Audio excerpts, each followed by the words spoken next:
उत्तराखंड में बीजेपी अपने कद्दावर नेता उत्तराखंड के विधानसभा में मंत्री हरक सिंह रावत को बीजेपी ने 6 साल के लिए पार्टी से निष्कासित कर दिया। तो वहीं पर मुख्यमंत्री पुष्कर सिंह धामी ने भी हरक सिंह रावत के मंत्रिमंडल से बर्खास्त करने की राज्यपाल को सिफारिश भेजी। मंत्री और बीजेपी नेता हरक सिंह रावत पर कांग्रेस के लोगों से मिलने और कांग्रेस में शामिल होने की गतिविधियों को देखते हुए बीजेपी पार्टी ने बड़ी कार्रवाई करते हुए पार्टी से निष्कासित कर दिया है।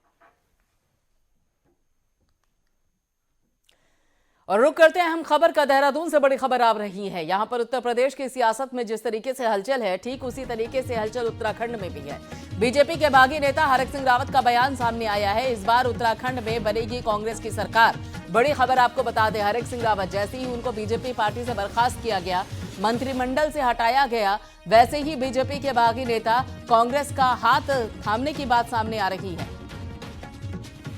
और बीजेपी के बागी नेता कांग्रेस का हाथ थामेंगे, इस तरीके के कयास। उत्तराखंड की सियासत में कांग्रेस से ज्वाइन करने की आधिकारिक घोषणा नहीं की गई है, लेकिन अभी तक बीजेपी ने 6 साल के लिए हरक सिंह रावत को बर्खास्त कर दिया है। और उसके चलते ही हरक सिंह रावत का बयान भी सामने आ रहा है कि इस बार उत्तराखंड में कांग्रेस की सरकार बनेगी। हरक सिंह रावत, जिनको मंत्रिमंडल से बर्खास्त किया गया, बीजेपी के काफी कद्दावर नेता ये माने जाते हैं।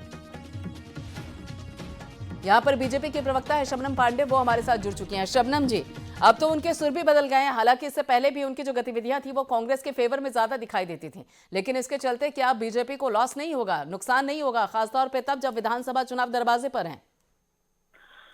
देखिए, निश्चित तौर पे जब कोई नेता जनता और कार्यकर्ता के बलबूते कद्दावर हो जाता है तो उसके सुर बदलने लगते हैं और वो इस पार्टी से उस पार्टी अपना आना जाना शुरू कर देते हैं, केवल अपने स्वार्थ हित में, ना कि जनता के स्वार्थ हित में। और जनता इस बात को अब बेहतर तरीके से जानने लगी है, इसलिए ऐसे नेता जो कद्दावर कहलाते हैं उनको अर्श से फर्श पर गिराना कार्यकर्ता और साथ साथ जनता भी जानती है।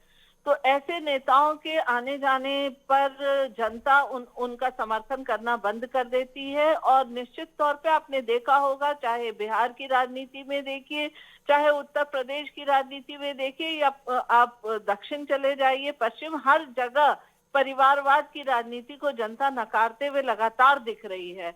और जहां तक बात है हरक सिंह रावत का, वो जिस तरीके से अपने परिवार के लोगों को टिकट दिलाने के लिए और सत्ता जहां उन्हें लगता है कि सत्ता इधर आ रही है या सत्ता उधर जा रही है, इसका आकलन करते हैं और पार्टी बदलते रहते हैं, जनता का विश्वास वो निश्चित तौर पे खो देंगे। और भारतीय जनता पार्टी, जिसने परिवारवाद को रोकने के लिए उन्हें अगर पार्टी से निष्कासित किया है, तो एक अच्छा उदाहरण पेश किया। और इस उदाहरण की जरूरत है, क्योंकि कहीं ना कहीं ऐसे परिवारवाद वाले नेता की वजह से कार्यकर्ता भी भुगतते हैं और जनता भी भुगतते हैं, क्योंकि जनता को भी मालूम है ये अपने परिवार को संपन्न करेंगे, अपने परिवार का विकास करेंगे, इन्हें प्रदेश की जनता से कोई मतलब नहीं होता है। देखिए शबनम जी, बिल्कुल, ये दलील अगर यहाँ पर बीजेपी की तरफ से दी जा रही है कि वो अपने परिवार का ज्यादा सोच रहे थे, प्रदेश के बारे में इतना नहीं सोच रहे थे, लेकिन अगर 2016 की राजनीति को देखा जाए उत्तराखंड में, तो वहां पर हरक सिंह रावत की काफी भूमिका रही।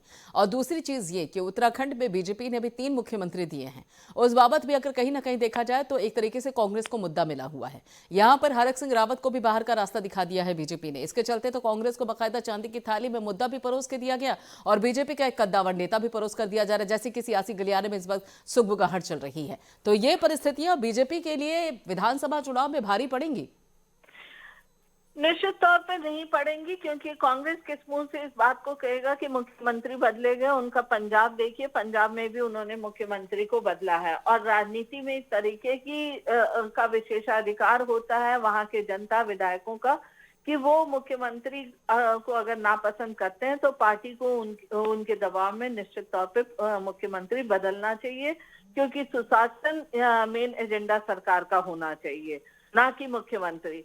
तो इस एजेंडे को लेके कांग्रेस जनता में जाएगी तो जनता निश्चित तौर पे उनसे पंजाब का भी जवाब सवाल करेगी। और जहां तक हरक सिंह रावत जैसे नेताओं का है, तो अभी वो अगर कांग्रेस में भी जाते हैं तो कांग्रेस में जिस तरीके की उठापटक चलती रहती है कद्दावर नेताओं में, उस कद्दावर नेता के साथ पहले रेसलिंग उन्हें उन कद्दावर नेताओं से करना होगा और फिर वो जनता के बीच जाएंगे। तो जनता भी निश्चित तौर पे पूछेगी कि हर 5 साल पे आप अगर पार्टी बदलते हैं तो आपकी विचारधारा क्या है और आपकी जनता के प्रति प्रतिबद्धता क्या है।